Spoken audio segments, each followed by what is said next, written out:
Entonces vamos a hablar rápidamente de los potenciales evocados visuales.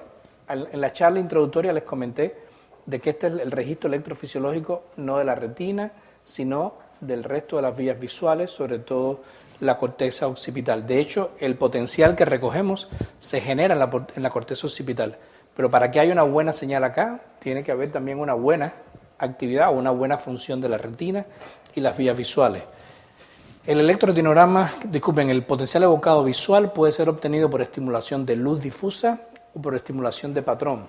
Cuando preferimos uno y otro, vamos a verlo luego, pero el principio general es el siguiente: el potencial evocado visual a patrón es más estable, es más preciso, tiene menos variabilidad en sus rangos de valores normales y es el que preferimos utilizar en la mayoría de las ocasiones. Utilizamos potenciales evocados a flash, usualmente cuando la agudeza visual está un poco más deteriorada. Recuerden que, como dijo la doctora Juvier, el electroretinograma patrón nos da la actividad de las ganglionares tipo P en la mácula de la retina y que los potenciales evocados visuales, el axón de la célula gangliar va a ser mirado por los potenciales evocados visuales, que cuando queremos separar lo que es prequiasmático de retroquiasmático hay que hacer potenciales evocados multicanales, y cuando se trata de estudiar a más profundidad la corteza visual primaria del cerebro, entonces utilizamos los llamados multifocales o los SWIP BP, que también estiman agudeza visual de manera objetiva. Hay muchos sistemas, algunos de ellos hoy en día pueden combinar grandes monitores con el uso de pequeños estimuladores de cartoon o cosas así para los niños, los nenes en edad pediátrica. ¿Y por qué es importante? Porque uno puede tratar de hacer aproximación a la agudeza visual de los niños con el uso de este tipo de técnicas. Entonces, por ejemplo, este es un protocolo que yo uso bastante en Bascom, donde son solo cada uno de estos, este es el ojo derecho, ojo izquierdo, cada uno de estos potenciales evocados es la respuesta a un tamaño de cuadro que va disminuyendo, y esto es una manera, yo diría que bastante fácil de hacer con pocas promediaciones, donde uno ve el P100 y ve el momento en que se va prolongando y que va disminuyendo, y esto es consistente con una agudeza visual que está alrededor de los 20-30, 20-40. Esto no es para hacer una refracción ni mucho menos, pero es para tener rangos de visión que ese niño puede estar teniendo. Y lo mismo para el otro ojo, en este caso sería su ojito izquierdo. Fíjense que es un paciente que ya va perdiendo el P100 a partir de esto que serían los 60 minutos, entonces esto es una agudeza visual que está alrededor de los 20-60, 20-40 en cada ojo. Esto es un protocolo que es mucho más específico para agudeza visual, es el verdadero SWIP BP. Aquí se hace una respuesta que es de estado estable, que es más frecuente, o sea, con múltiples picos. Y lo que se calcula es el espectro de la señal, el área bajo la curva, se lleva a un gráfico donde en punto rojo tienen la amplitud de la señal y en azul está el ruido eléctrico. Y esto se extrae de cada una de estas señales. Cada uno de estos puntos rojos es uno de estos potenciales evocados visuales. Y en la medida que va disminuyendo el tamaño de las cuadrículas o de las líneas, en este caso se hace con barras, se va acercando más al ruido. Y cuando se intercepta con el ruido, esa es la frecuencia de corte o el valor de agudeza visual potencial de ese niño. Entonces, es una prueba un poco más larga, toma alrededor de 10 minutos por ojo, pero en algunos niños que cooperan se puede realizar y da valores de agudeza visual mucho más precisos. Por tanto, los potenciales evocados visuales pueden utilizarse para esto. No lo mostré acá, pero cuando vamos a este tipo de análisis, recordad que tenemos los potenciales a flash y los de potenciales a patrón. El potencial a patrón es la respuesta de la corteza visual primaria, pero generada por las ganglionares de la mácula. Por tanto, si un paciente tiene una maculopatía o tiene una agudeza visual muy disminuida, el potencial evocado visual puede estar alterado y eso puede llevar a pensar que existe una enfermedad de la vía visual cuando el problema está a nivel de la retina. Es por eso que los equipos de electrofisiología en manos de los neurólogos siempre son bastante peligrosos, como digo yo un poco en broma, ¿no?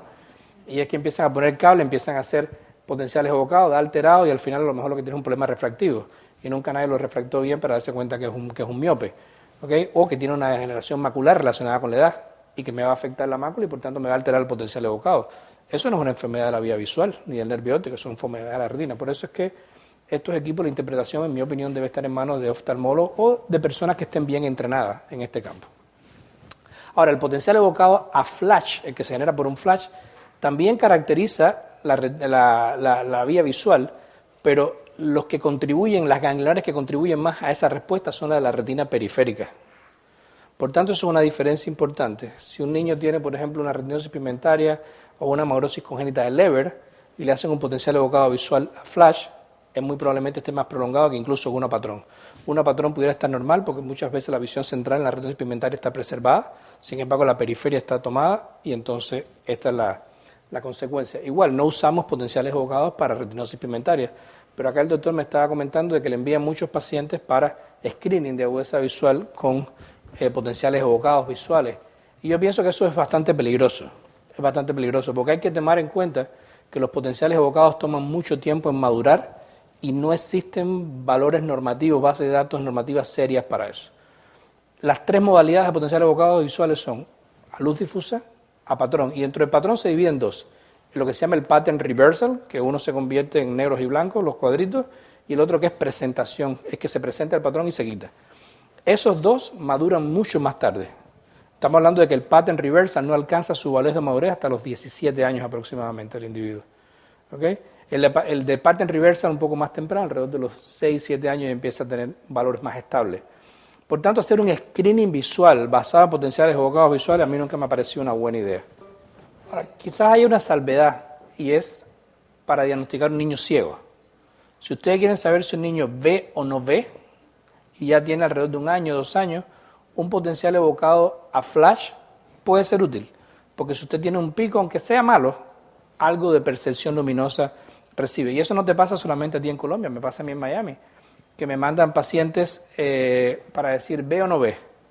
Y entonces yo lo primero que le digo a la mamá, señora, cuando usted enciende la luz de la habitación, ¿el niño ve o no ve? Y la mamá dice, sí, claro, él ve la luz. Le digo, bueno, eso es todo lo que yo le voy a poder decir con el potencial evocado visual a flash. ¿Okay? Eso es lo único que le voy a poder decir, que ve luz o no ve luz, pero no me pueden pedir de que le diga cuál es el rango de agudeza visual porque no es posible a esas edades. Entonces, como siempre digo, hay que a veces educar a los médicos, nos refieren a los pacientes y explicarles, ¿no?, cuáles son las limitaciones también de las técnicas que tenemos. Ya cuando son más grandes se pueden hacer otras cosas. Entonces, hablemos un poco de potenciales evocados multifocales. Como les decía, en este caso se sigue el mismo principio de la electrofisiología, del electroretinograma multifocal, se presentan múltiples estímulos y la idea de obtener es no una curva, sino múltiples curvas viniendo de múltiples electrodos en la corteza occipital y que nos permiten tener como pequeños potenciales evocados de toda esa área. El estímulo acá es diferente, fíjense que es como un círculo que tiene unos trapecios y cada uno de estos trapecios tiene una matriz de 4x4 cuadros que van haciendo pattern reversal a una frecuencia diferente. Y entonces con 4 electrodos se va mirando la señal y la máquina automáticamente selecciona el mejor, de mejor amplitud y mejor latencia de todos ellos para llevarlo al mapa de potenciales multifocales. Y se pueden ver cosas como esta, como un defecto de campo visual de este tipo, se ve claramente en un potencial evocado multifocal. Por eso es que muchas personas llaman a este estudio perimetría objetiva, porque es un tipo de campo visual donde el paciente no tiene que apretar ningún botón. Por supuesto, no tiene el nivel de sensibilidad todavía de los campos visuales normales, tradicionales, pero es una buena aproximación. Y aquí les voy a enseñar algunos casos. Por ejemplo, esta es una paciente de 26 años, femenina, estudiante de enfermería, me tocó verla cuando estaba en Boston. Y entonces 20-200 de su ojito derecho de manera subaguda, 20-30 del otro ojo. Y cuando la examino, se ve un nervio óptico que no se ve muy mal, pero hay algo de palidez temporal en el ojo derecho, ¿okay? Y quizás un poco demasiado rojo el resto del nervio, ¿verdad? Y cuando uno mide el nervio contralateral, que es el que tiene 20-30, que está bien, también ve cierta hiperemia. Entonces esto, bueno, hace sospechar que hay una neuropatía en evolución. Pero miren esto, cuando hacemos las células ganglionares, ya están francamente bien disminuidas en el ojo derecho, pero sin embargo el otro ojo, que tiene todavía 20-30, ya muestra una pérdida de células ganglionares. Y esto lo hemos visto en muchos pacientes con esta enfermedad, que es la neuropatía óptica hereditaria de Leber, donde el ojo contralateral, que todavía no ha caído y que sabemos que va a caer usualmente en las primeras semanas o meses después del primer ojo, empieza a mostrar signos de pérdida de células ganglionares de manera subclínica para el paciente. Y es por eso que este es el momento justo de intervenir con la terapia genética, cuando el otro ojo todavía no ha ido a la pérdida visual profunda. Bueno, aquí se ve bien estos ojos, como se pierde aquí la cuña de las papilomaculares, aquí está preservada todavía. Y lo más importante es la pérdida de la amplitud y la prolongación en la latencia de los potenciales evocados visuales y la pérdida de la onda N95 en el electroretinograma patrón que la doctora Juvier les presentaba. Entonces esto es un ejemplo típico de una neuropatía óptica ¿okay? Vista por los potenciales evocados visuales, por el electrodiorama patrón, y en este caso la genética fue positiva para esta mutación que es el 11778 en el ADN mitocondrial. Esto es una neuropatía óptica de Leber clásica. Este segundo paciente ya viene con una palidez papilar bilateral, excavaciones profundas, podía ser o no un glaucoma, pero no me llamaba, parecía un glaucoma, porque fíjense que las papilas maculares están muy dañados y eso usualmente no sucede en los estadios iniciales o moderados de un glaucoma. La pérdida visual campimétrica tampoco es típica de un glaucoma, es más que nada central, secocentral, ¿verdad? Y a su vez también se van las células ganglionares completas. En el glaucoma usualmente vemos pérdida altitudinal de las células ganglionares, en el glaucoma. Y en los potenciales evocados visuales, muy disminuidos en amplitud, prolongados en latencia y con una pérdida total de la onda N95 en ambos. O sea, esto es una neuropatía óptica, sin duda alguna primaria, crónica, y este es el gen que la causaba, el OPA1. OPA1 es el gen que codifica la atrofia óptica dominante o enfermedad de Kier.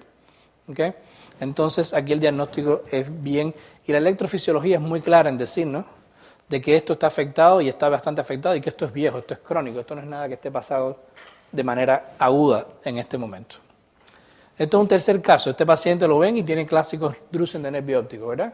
No hay ninguna duda y a nadie le hace falta un potencial evocado para diagnosticar drusen. Pero, sin embargo, este paciente, cuando uno lo usa como objeto de estudio, es muy bueno para demostrar de que en el ojito derecho, donde hay mayor cantidad de drusen y hay más compresión, es donde se pierden más ganglionares y donde más se afecta el potencial evocado visual, sobre todo en amplitud, más que en latencia, comparado al otro ojo. ¿Se dan cuenta que son más chicas acá? Y esto quiere decir que la amplitud disminuyó, pero la latencia no se ha movido. Tiene que ver con la pregunta que me hacían al inicio del curso.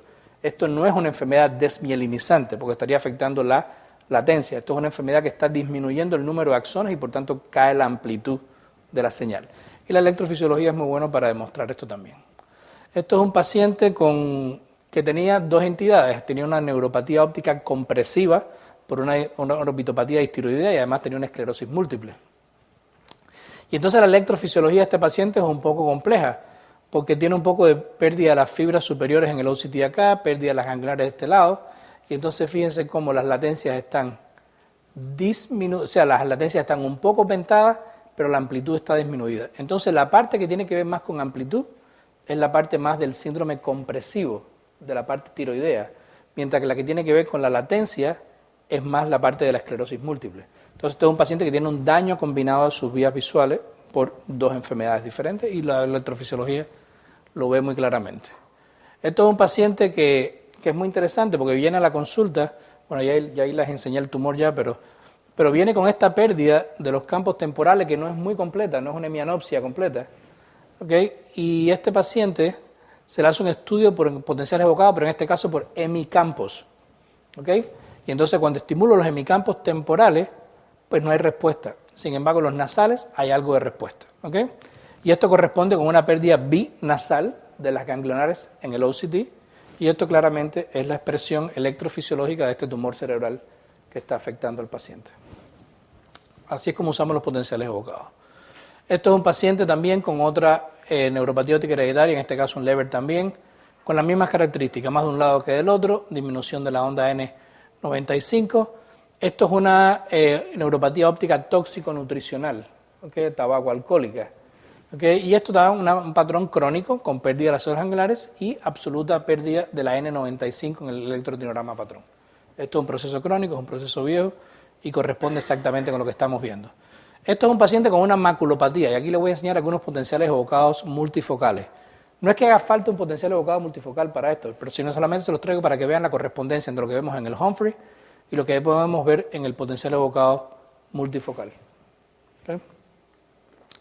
O en este caso que tenemos un adenoma pituitario con una pérdida bitemporal no completa y cuando se le hace el electrodiorama, el potencial evocado visual multifocal, pues también se ven las pérdidas, ven como acá, y acá están perdidas las señales. Esto también lo ve la electrofisiología. Y esta gráfica se la hemos traído también varias veces, también sumariza un poco la integración, cómo usamos las técnicas. El electrodiorama estudia las capas externas y medias de la retina y la onda A por los conos y los bastones, la onda B por las bipolares, el pater RG sobre todo las ganglionares de tipo P, La P50 representa más la función de las capas medias, la onda N95 es el nervio óptico, electroculograma epidero-pigmentario de la retina, potenciales evocados visual a patrón, sobre todo generado a nivel de las ganglionares de la mácula, corresponde más a la visión central. El potencial evocado visual a flash es más periférico a través de su onda P2.